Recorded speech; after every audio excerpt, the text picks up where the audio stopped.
became a commander, he was teaching other pilots to fly his carrier-based aircraft. Да, у нас есть такое понятие, есть такая... Yes, we have such a concept. Он основателем этой школы. And we know that Timur Abakidze was the founder of our National Navy Pilot School. Трагически. Вот. Он, в принципе, и является основоположником. In fact, he taught us how to fight, both on the ground and in the air. Драться на земле, в воздухе. He founded this new type of fighter pilot school even before the Soviet aircraft carrier went into service. The fourth-generation fighters required a new approach. The aerial combat tactics was changed completely. Therefore, the principles of the combat training had to be changed also. The new combat training was developed, and new maneuvers appeared, and we began to study new tactics. Before starting service on the aircraft carrier, the pilots are trained at the Special Ground Complex. At one time, the Su-33 was tested here as well. For that purpose, initially, they used the original Su-27 land-based aircraft. This aircraft is taking off from the ramp.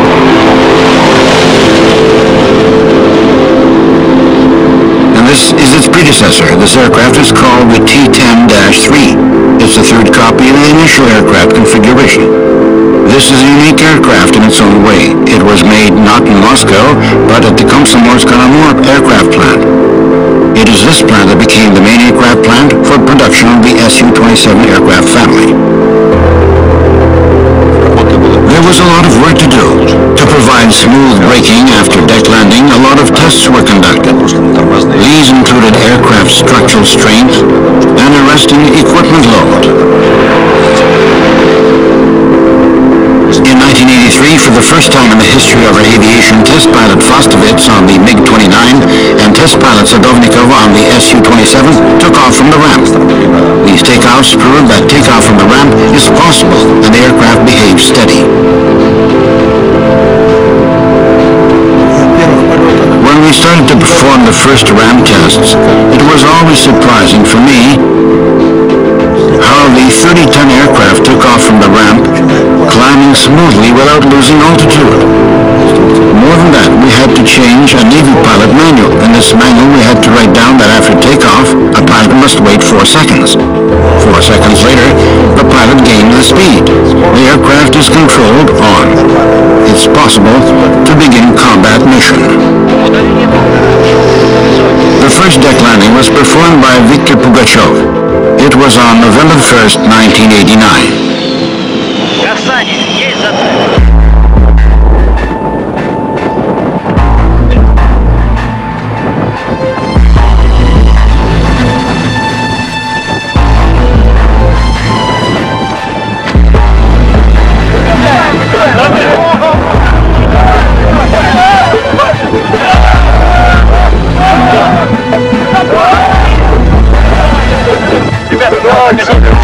What camera is this? Is it a Sony?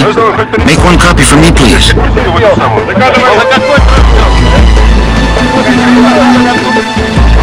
Next day, November 2nd, the Su-33 made its first deck takeoff.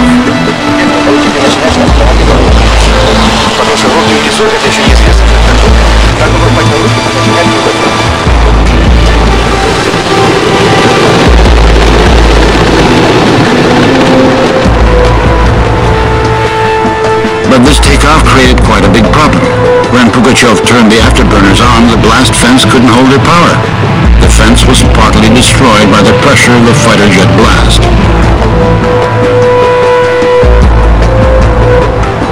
The aircraft had to be moved to another position for the takeoff.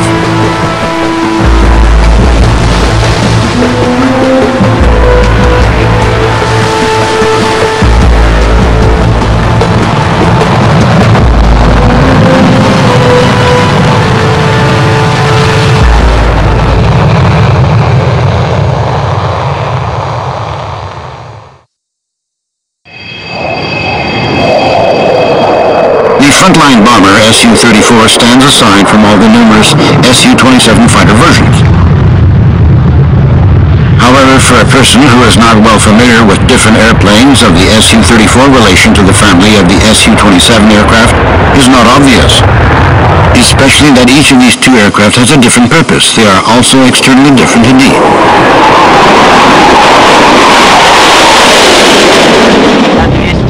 The idea to develop a new combat aircraft for destroying ground targets emerged in the early 80s. By that time, the Su-17 and the MiG-27 fighter bombers, as well as the Su-24 frontline bombers, were operational in the Soviet air regiments. The main task for an aircraft of such type is bombing and missile air attack at enemy ground targets.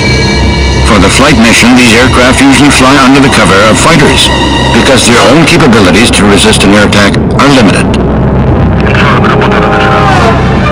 But what if one could develop a frontline bomber capable to conduct an aerial combat solo with enemy fighters? For a long period of time, to design such an aircraft wasn't possible.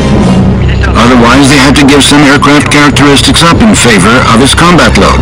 This was unacceptable for a frontline bomber.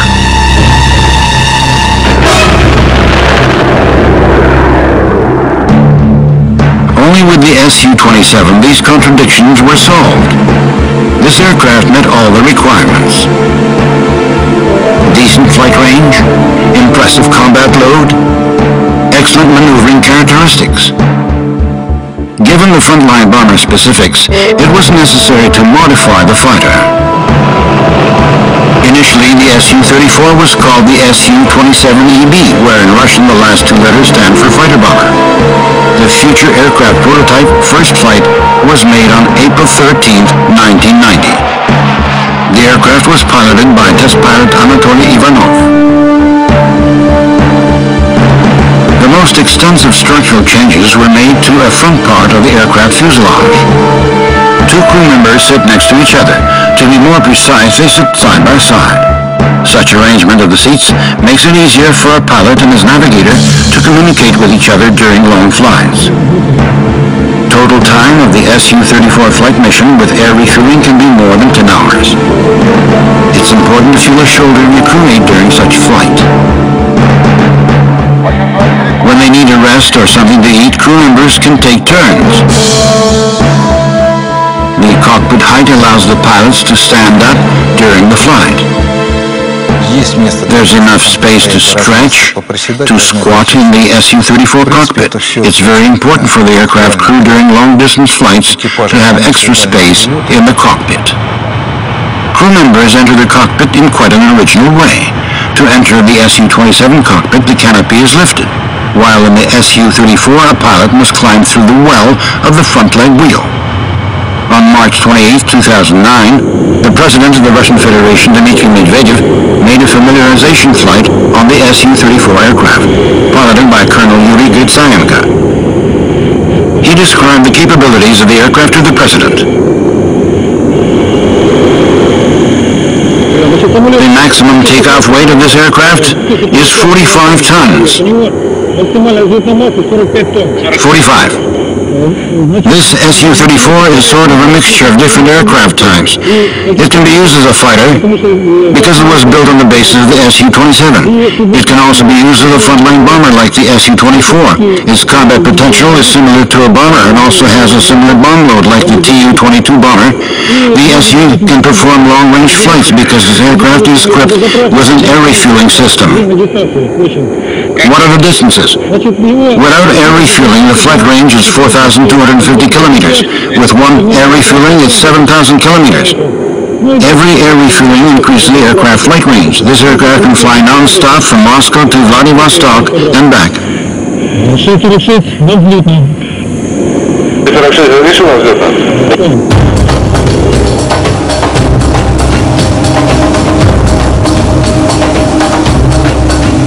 It's also worth mentioning that the total Su-34 bomb load is 8 tons, which is not bad at all for a frontline bomber.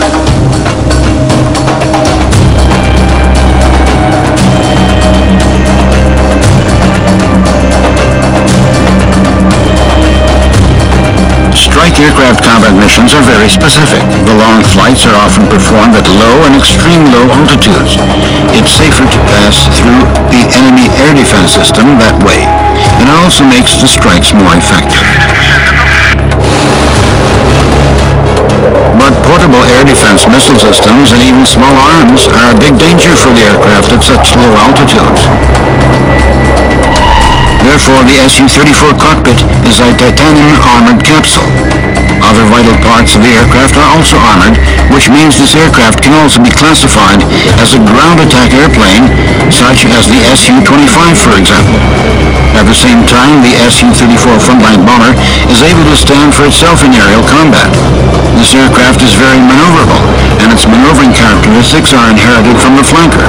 The frontline bomber is equipped with up-to-date air-to-air missiles.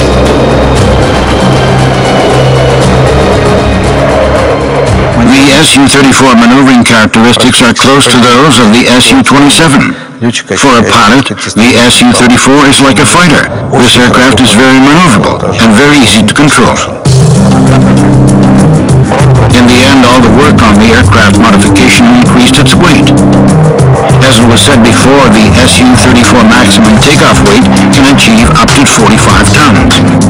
Therefore, the aircraft airframe had to be strengthened, and the new landing gear with rear leg two-wheel bogie was designed.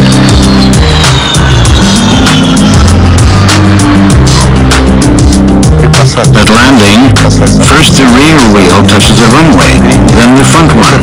The Su-34 landing is very smooth. I can't think of any pilot who had a rough landing on the Su-34. This aircraft is like a cruiser.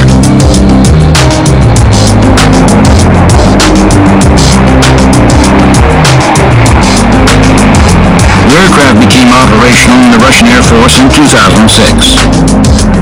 These aircraft are manufactured in the Novosibirsk aircraft plant. The Su-34 is the aircraft of the near future.